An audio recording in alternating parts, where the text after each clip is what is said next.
En tout cas, un club qui est bien tranquille avec 11 points d'avance sur la 3e place, c'est le Stade Français Paris et c'est notre débat débile de la soirée. On termine sur ça les copains. Le Stade Français est-il un leader moche? Puisque le Stade Français, c'est rarement des matchs emballants. C'est des matchs plutôt dégueux. Et j'ai fait quelques graphiques. Les copains, vous me dites ce que vous en pensez, je vous laisserai commenter. Le Stade Français, c'est 13e sur 14 au nombre de points marqués cette saison. Seul le MHR a fait moins. Donc 412 points, on voit le Stade Toulousain, c'est 577 points. Le Stade Français, c'est l'équipe du top 14 qui a le moins marqué d'essais. On est sur 42 essais marqués. À titre d'exemple, le premier et leader, c'est le Stade Toulousain qui a marqué 79 essais, bien au-dessus de tout le monde qui est plutôt aux alentours. Le deuxième est à 60. Double, hein. Quasiment le double d'essais.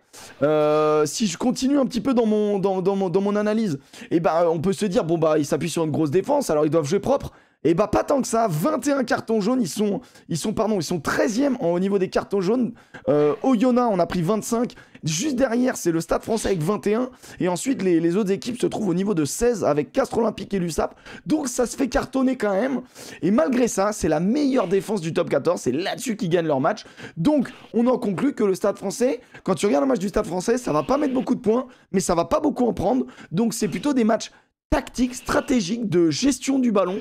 Et donc j'ai refait également au niveau des bonus. Est-ce que ça prend des bonus? Est-ce que c'est des matchs serrés? Est-ce que c'est des matchs enlevés? Eh bien, le Stade Français Paris qui a peu perdu, eh bien c'est 5 bonus en total, 4 offensifs, 1 défensif. Donc c'est pas non plus énorme en termes de bonus offensifs. Mais par contre, là où le Stade Français est intraitable, c'est à l'extérieur. C'est l'équipe qui est largement en tête, avec 24 points pris sur 50 possibles après 10 matchs. Loin devant, mais vraiment loin devant le Racing avec leurs 16 points et un match en moins en 9 matchs seulement sur 45 possibles. Donc vraiment 24 points pris sur 50 possibles à l'extérieur. C'est là-dessus où le Stade Français finalement est impressionnant. Et je vais terminer sur ce graphique-là. C'est un graphique, bon là je suis désolé pour nos amis du podcast. En gros, dans les 9 derniers matchs du Stade Français, vous avez certes 8 victoires, un match nul. Mais ce que je trouve assez impressionnant, c'est qu'en fin de match, c'est là où ils gagnent des points. C'est en fin de match, c'est là où ils marquent des points. Sur les 9 derniers matchs, il y a 5 matchs où ils inversent la tendance. Contre l'ASM, ils vont chercher le match nul. Contre l'UBB, ils vont gagner le match dans les 20 dernières minutes. Contre Oyonnax, ils vont gagner le match dans les 20 dernières minutes. Contre Pau, ils assurent, on va dire, la victoire dans les 20 dernières minutes. Contre le Racing, pareil, ils mettent un énorme coup d'accélération dans les 20 dernières minutes. Contre l'USAP, pareil, ils mettent un énorme coup d'accélération dans les 20 dernières minutes. Et contre le Loup, ils gagnent le match dans les 20 dernières minutes. Il n'y a que contre La Rochelle où le match était perdu. Et contre finalement le Montpellier, c'était un statu quo. Donc en fait, tout ça pour dire que, est-ce que finalement le Stade Français est un effectif extrêmement bien construit et finalement d'un niveau homogène? Moi, c'est un peu l'analyse que je fais de tout ça. Voilà, j'ai fait tout mon blabla, je vous laisse un peu... Moi, j'ai envie de répondre déjà à la question du débat. Est-ce que c'est un leader moche? Oui. Alors, si on parle d'esthétique de rugby, ça dépend ce qu'on aime. Personnellement, je ne trouve pas que c'est un leader moche. Ok. Parce que je suis impressionné par l'organisation défensive. Je suis impressionné par la capacité et l'endurance physique de ces joueurs-là. Encore une fois, ce week-end, il n'y a pas Jérémy Ward. T'as un Pierre Boudin qui fait un match à la Jérémy Ward. Tu vois, et je suis pas surpris. Le mec fait 12 plaquages sur 13, très solide. Donc si on aime, comme disait à l'époque Christophe Furios qui avait dit à l'époque avec l'UBB, le beau rugby c'est forcément des grandes envolées dans tous les sens, des ballons relancés. Qui dit ça? Bon, c'était Hugo Mola qui avait dit ça. Moi je suis pas tout à fait d'accord. Je pense qu'il faut de tout. Et honnêtement, j'aime aussi parfois ce rugby défensif. Je dirais pas que c'est l'équipe qui me fait la plus bander en top 14, mais je dirais pas jusqu'à dire que c'est une équipe moche, parce que en fait ce que je trouve beau, c'est que les joueurs pratiquent un rugby qui est assimilé, qui est compris, et il y a une adhésion au projet. Et l'adhésion au projet, c'est quand même beau de voir qu'une équipe travaille globalement dans la même direction, ce qui est par exemple l'antithèse de Clermont, où tu as des joueurs t'as des joueurs, tu sais pas ce qu'ils foutent sur le terrain et tu sais pas ils savent pas ce qu'ils veulent faire. Le Stade Français Paris, tout est clair, tout est précis, tout est organisé, et ça, je trouve ça beau. Moi, si je peux répondre à la question, après je laisserai le supporter du Stade Français répondre. Moi, je pense que oui, c'est un leader moche, puisqu'il donne pas envie de regarder le rugby. C'est pas un des matchs où on s'emballe, on est sur du match un peu tactique. Il n'y a pas une grande volonté de créer du jeu, et moi, c'est un truc qui me dérange un peu. Pour moi, certes, ils sont leaders, mais ils sont leaders aussi parce que je trouve que les Rochelais ont eu un début de saison compliqué. Je trouve que le Racing a eu des gros passages à vide. Et je trouve qu'en fait, le Stade français arrive à s'en sortir avec la fameuse phrase de... T'es en train de nous dire qu'ils ont de la chatte, quoi. Ils ont pas de la chatte. D'être leader. Mais il y a beaucoup de matchs qu'ils doivent perdre. Clermont, ils doivent le perdre. Le Loup, ils doivent le perdre. Il y a beaucoup de matchs qu'ils doivent perdre. Et je pense qu'ils ont... Selon quoi, en fait? Selon le profil du match. Il y a une équipe qui domine l'autre. Il y a une équipe qui doit battre l'autre. Si. C'est subjectif, ça. Non, c'est pas subjectif. C'est totalement subjectif. Ah non, c'est pas du tout subjectif. Si. C'est totalement subjectif. Quand une équipe domine l'autre, quand t'es acculé, t'es acculé. À un moment donné, la France doit pas battre l'Irlande aux 6 nations. Je suis désolé. Hein. Quand tu te fais acculer, concasser, tu te fais acculer, concasser. Elle a perdu. Bah non, mais elle a perdu. Mais le résultat, c'est que le Stade français gagne ces matchs-là. Pourquoi? Parce qu'en fait, il provoque les erreurs. Quand il y a les 2 interceptions, je suis désolé. Mais est-ce que c'est joli? Elles découlent d'un travail de 60 minutes. Mais il n'y a pas de... En gros, je suis d'accord avec toi. Mec, tu vas pas me faire dire ce que j'ai pas dit. Au niveau de la défense, je trouve que c'est très impressionnant. Mais je trouve que cette équipe n'a pas de volonté de jouer. Et en fait, ça reste un jeu. Et du coup, je trouve que peut-être que tu gagnes avec ça. Mais en effet, t'es un leader moche. T'es un leader moche parce que personne n'a envie de te voir jouer. Et je pense que le concept, c'est quand même d'avoir envie de voir jouer les mecs. Et donc, du coup, ok, peut-être que tu vas gagner. Est-ce que ça suffira? J'ose espérer que non et que le jeu sera vainqueur à la fin. Voilà ce que j'en pense. Après, honnêtement, ça veut pas dire le Stade français, c'est de la merde. Je reconnais qu'ils sont impressionnants dans leur construction de groupe où je trouve qu'ils ont réussi à avoir un peu leur bombe squat à eux et qu'en fait, ils arrivent à avoir sur le banc vraiment des joueurs très forts. Mais j'estime que ça tiendra un temps. Mais... ils accumulent une confiance. Toi, tu fais partie de ceux qui pensent, mais je vous poserai la question après, Joseph. Moi, je pense que dans un match coup près, ça ne tient pas. Et ben moi, je pense ils manqueront de magie. Ils manqueront de magie et il faut de la magie au rugby. Est-ce que je suis pas d'accord avec ça. Est-ce que Joseph, c'est un leader moche? Bah alors, déjà, j'ai envie de dire très clairement. Déjà, il y a eu beaucoup de choses intéressantes dans ce que vous avez dit. Je dirais, pour être tout à fait honnête, je dirais que oui. Et pour être tout à fait honnête, je dirais oui et on vous emmerde en fait. Parce que en fait, évidemment, on s'en fout en fait. Mais c'est le spectacle en fait, il va être défini par celui qui n'est peut-être pas supporter du club. C'est-à-dire celui qui est supporter du club, il s'en fout, il gagne, il avance.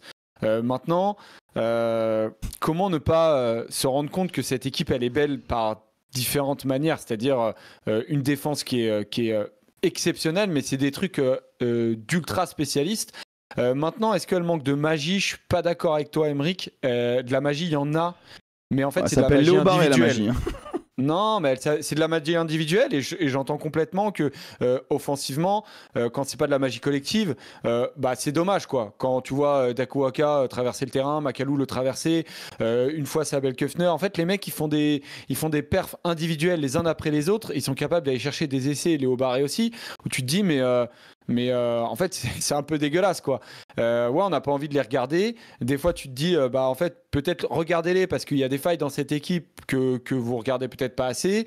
Elles existent, notamment sur la discipline. Ça prend des jaunes. Mec, et c'est plutôt étonnant en fait. Mais en fait, de un, les joueurs évoluent dans une atmosphère où ils sont complètement libres de ce qu'ils font.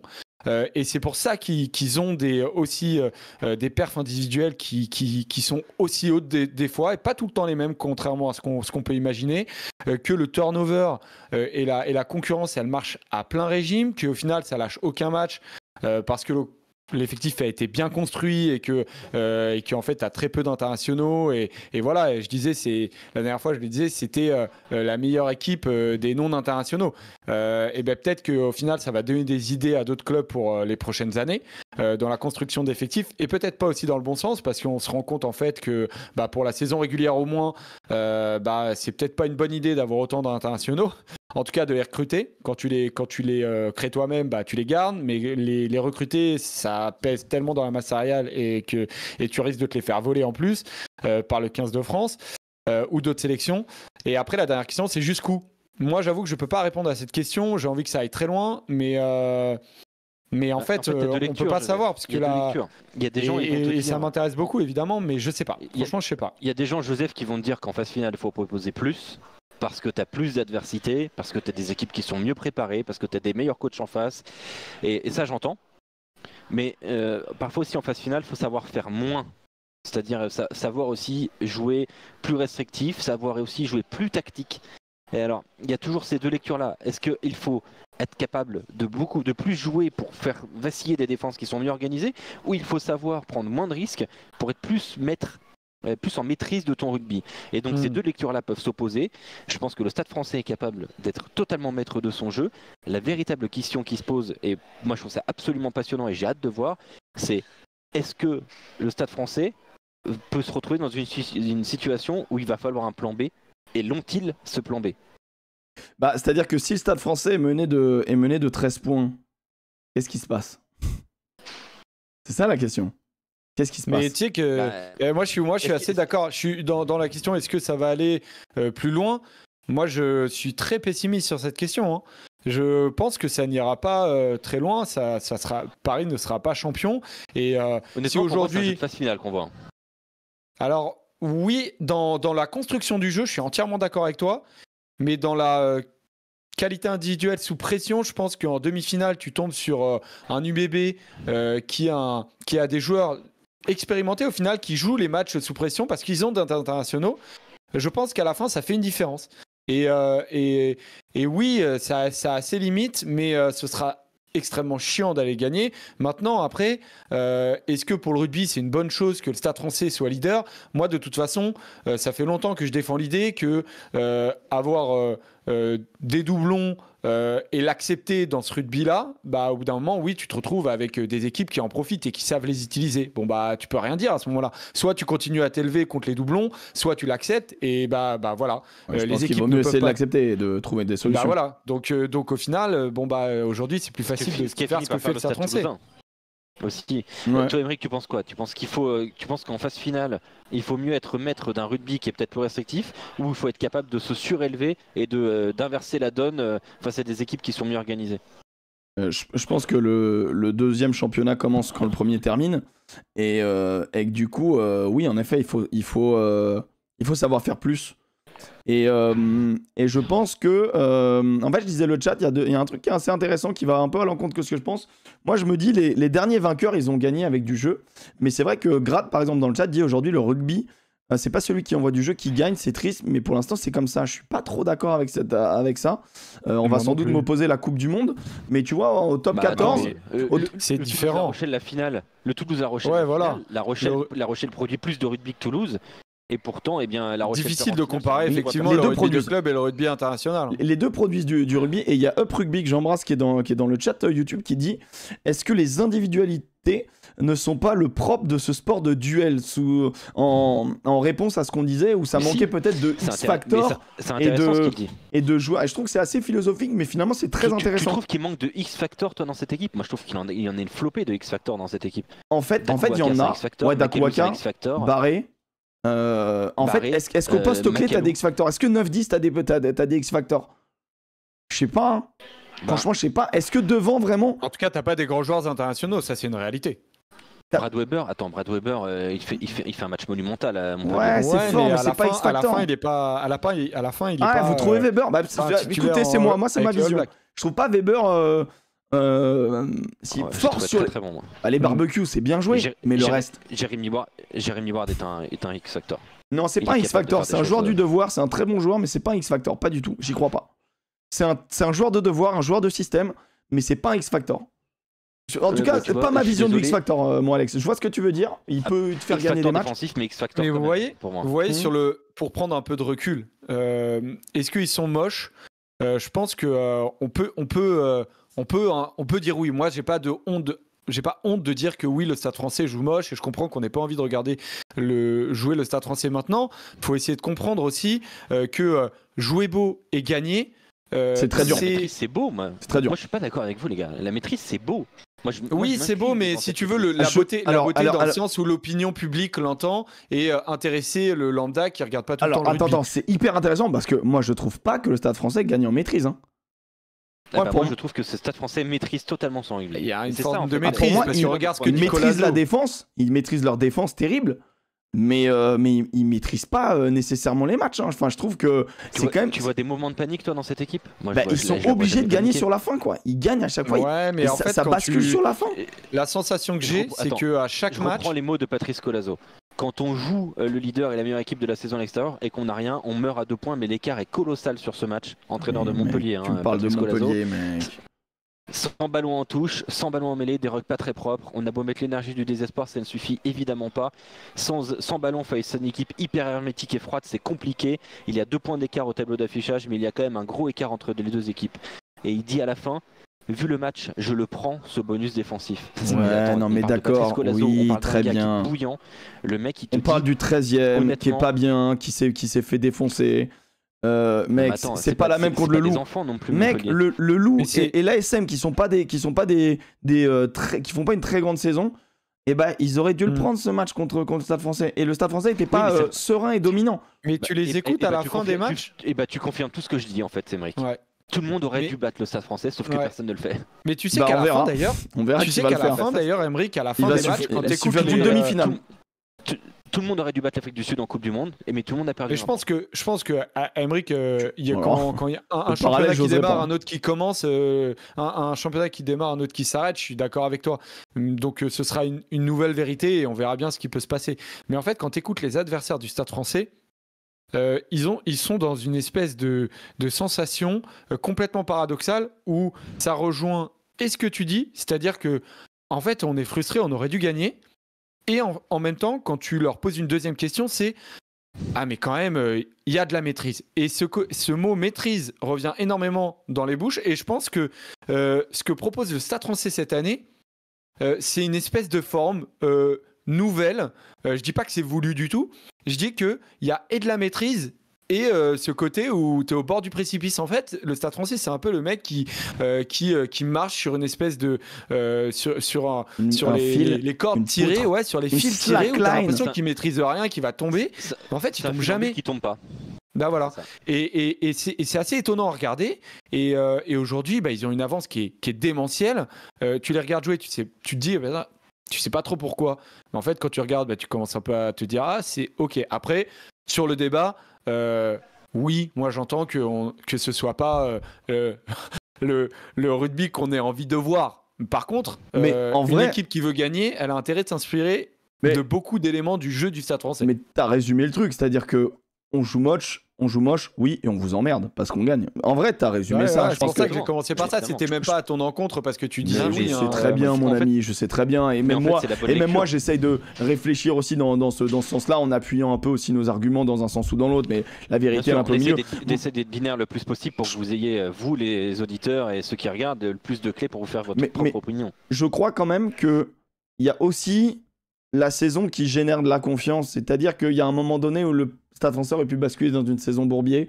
Et en fait, totalement. Les victoires poil de cul ont emmené de la confiance qui emmène de la maîtrise et ainsi de suite, qui emmène des victoires poil de cul, etc. etc. Je trouve que ça génère une espèce de cercle vertueux, mais je trouve que la structure est quand même assez fragile. Qu'il faudra pas grand-chose pour faire tomber les cartes. En fait, la réponse à cette question, on l'aura en phase finale et en fait, en plus, on l'aura en fonction de l'adversaire qui aura si joué un match avant et après, le truc un peu dégueulasse, c'est que tu joues pas à domicile ta demi-finale cette année. Je pense que ça aurait été un gros point, mais bon, voilà, c'est le jeu, c'est comme ça. Mais bon, si tu prends l'UBB à Toulouse, c'est chiant quoi.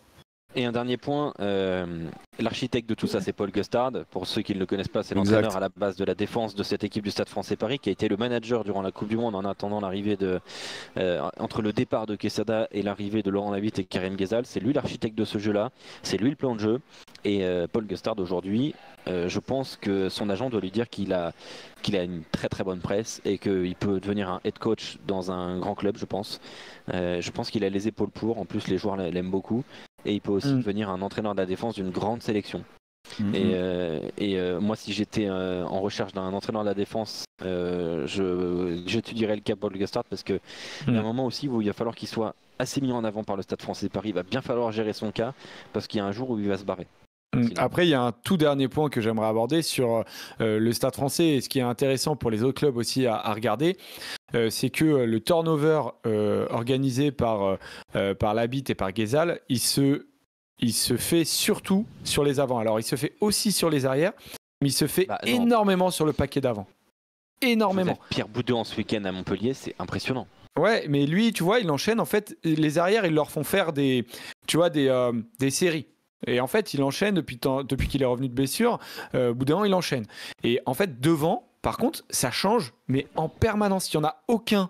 Bon, évidemment, il y aura des mecs qui, quand les gros matchs arriveront, joueront sûrement un peu plus. Et je pense à Macalou. Mais tu vois, par exemple, entre Ivadi et Pérez Blanc, t'en as pas un qui est titulaire. Les piliers, t'en as pas un qui est titulaire. Les deuxièmes lignes, t'en as pas un qui est titulaire. Même Gabriel, qui joue pas beaucoup plus que les autres. Il joue un peu plus, mais bon, ce sera un capitaine, il sera là. Briat joue un peu plus que les autres. Mais aujourd'hui, c'est pas un titulaire non plus. Totalement indiscutaire. Mais en fait, sur le paquet d'avant, t'as un ou deux mecs limite qui sont des titulaires, mais toute la saison ils ont fait tourner énormément. Mais c'est ce qui fait gagner les matchs en fin de match. Hein.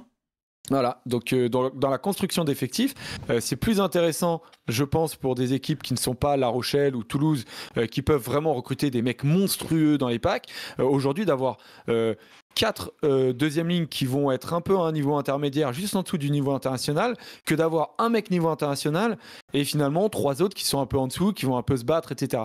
C'est ça en fait que je me disais dans la construction d'effectifs où ça a été hyper intéressant. Mais maintenant, la question qui va se poser pour le Stade français, pour essayer de nous rassurer sur ces questions-là, et la chance que va avoir le Stade français, c'est que il n'y a plus de Coupe d'Europe. Et là, il y a 2 semaines. Les amis, le Stade français, ça met tout le monde au frigo. Ça gère le truc d'une main de fer parce que les 2 qui sont en place, je peux vous dire qu'ils ont déjà géré ces moments-là.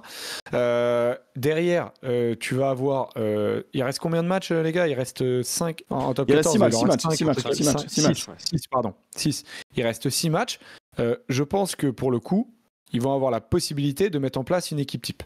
Sur les 3-4 derniers matchs, pas trop, parce qu'après, il ne faut pas trop se montrer. Et là, après, on va voir si en 3-4 matchs... Ils n'auront même pas besoin après. Ils vont pouvoir se reposer.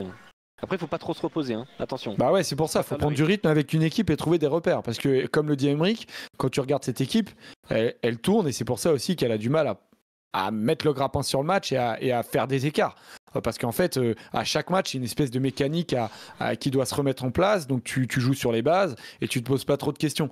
Mais quand il faudra être tout de suite dedans et éviter d'être mené, comme tu l'as dit, Aymeric, là, ce sera très différent. Donc, il faudra, tu as raison, faut pas trop se reposer, Alex. Il faudra créer une équipe type identifiable à 3-4 journées de la fin. Et là, ce serait une autre histoire. Mais en tout cas, voilà, bon débat, il n'y a pas de réponse, il n'y a pas de solution, bien évidemment, c'est le débat débile. Merci en tout cas d'avoir suivi ça.